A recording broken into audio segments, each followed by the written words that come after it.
सर्वमांगल्य मांगल्ये शिवे सर्वार्थ साधिके शरण्ये त्र्यंबके गौरी नारायणी नमोस्तुते। नमस्तस्ये नमस्तस्ये नमस्तस्ये नमो नमः।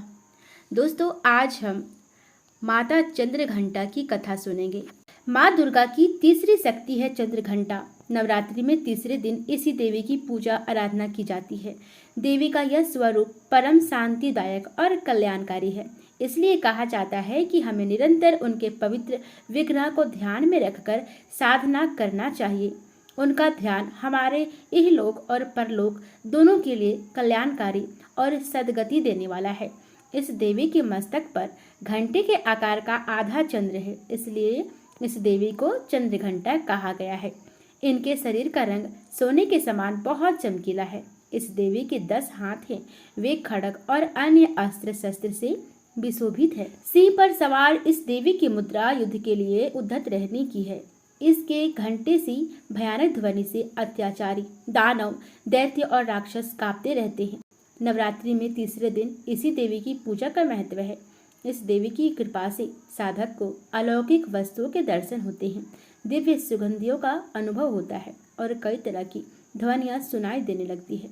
इन क्षणों में साधक को बहुत सावधान रहना चाहिए। इस देवी की आराधना से साधक में वीरता और निर्भयता के साथ ही सौम्यता और विनम्रता का विकास होता है। इसलिए हमें चाहिए कि मन, वचन और कर्म के साथ ही काया को विहित विधि विधान के अनुसार परिशुद्ध पवित्र करके चंद्रघंटा के शरणागत होकर उनकी उपासना आराधना करना चाहिए। इससे सारे कष्टों से मुक्त होकर सहज ही परम पद के अधिकारी बन सकते हैं। ये देवी कल्याणकारी है। माँ चंद्रघंटा की कथा के अनुसार जब देवताओं और असुरों के बीच लंबे समय तक युद्ध चल रहा था, तब असुरों का स्वामी महिषासुर ने देवताओं पर विजय प्राप्त कर इंद्र का सिंहासन छीन लिया और खुद स्वर्ग का स्वामी बन बैठा। इसे देखकर सभी देवतागण काफी दुखी हुए। स्वर्ग से निकाले जाने के बाद सभी देवतागण इस समस्या से निकालने के लिए त्रिदेव ब्रह्मा, विष्णु और महेश के पास गए। वहां जाकर सभी देवताओं ने असुर के किए गए अत्याचार और इंद्र, चंद्रमा, सूर्य, वायु और अन्य देवताओं के सभी छीने गए अधिकार के बारे में भगवान को बताया। देवताओं ने भगवान को बताया कि महिषासुर के अत्याचार के कारण स्वर्गलोक तथा पृथ्वी पर अब विचरण करना असंभव हो गया है। तब यह सुनकर ब्रह्मा, विष्णु और भगवान शिव शंकर अत्यंत क्रोधित हो गए। उसी समय तीनों भगवान के मुख से एक ऊर्जा उत्पन्न हुई।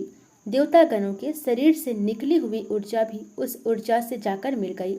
यह ऊर्जा 10 दिशाओं में व्याप्त होने लगी। तभी वहां एक कन्या उत्पन्न हुई। तब शंकर भगवान ने देवी को अपना त्रिशूल भेंट किया। भगवान विष्णु ने भी उनको चक्र प्रदान किया। इसी तरह से सभी देवता ने माता को अस्त्र शस्त्र देकर सजा दिया। इंद्र ने भी अपना वज्र एवं ऐरावत हाथी माता को भेंट किया। सूर्य ने अपना तेज तलवार और सवारी के लिए शेर प्रदान किया।